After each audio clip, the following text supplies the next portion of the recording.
The message from demonstrations has shifted over the last few days from demanding justice for George Floyd to include calls for police reform. Yeah, defund the police is a chant we're now hearing. Tonight on this Hour 18, we're taking a deep dive into what that would mean potentially in Chicago, as well as a growing resentment over what some say is a lack of police presence in many neighborhoods.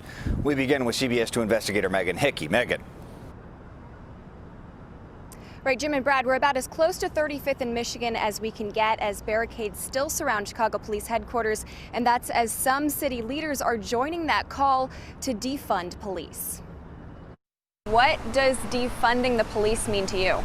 Well, over the last 10 years, we have seen a body of research come forward that shows that the best way to keep our community safe is not by investing more in policing, but by investing in after-school programs, job programs, mental health services. Alderman Carlos Ramirez-Rosa is joining the cry to rethink policing, one day after Minneapolis' city council announced support for disbanding the city's police department. Our commitment is to end our city's toxic relationship with the Minneapolis Police Department. Yesterday, the mayors of New York City and Los Angeles also vowed to divert funds from their police. As of this afternoon, Mayor Lightfoot has not made any such pledge. Alderman Ramirez-Rosa thinks that's a mistake. Absolutely. It's time for Mayor Lightfoot to join the national conversation and to stand with other big city mayors and say, it's time for us to get serious about public safety, follow the science, follow the data. In the 2020 budget, $1.78 billion went to the Chicago Police Department, about 15% of the city's total budget of $11.65 billion. And more than 70% goes to the department that handles patrols.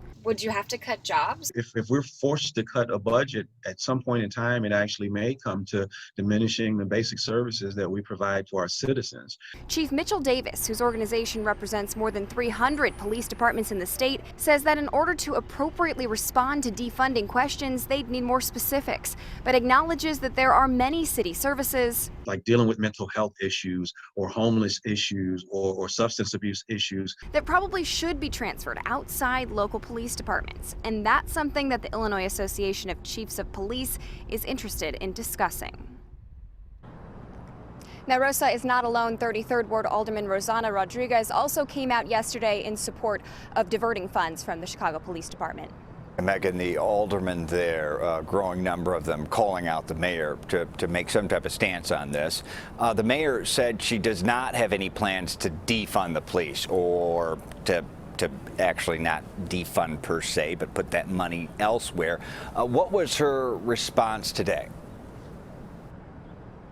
Well, we thought it was an interesting question today, given that over the weekend, both the mayors of New York City and Los Angeles came out with pledges. Today, she didn't really answer that question head on, more so talking about some of her history of funding these types of social programs. She spoke specifically about the Invest Southwest initiative, which pledged $750 million in public funding over the next 3 years. Live at 35th in Michigan, Megan Hickey, CBS 2 Investigators. Megan Hickey, thank you.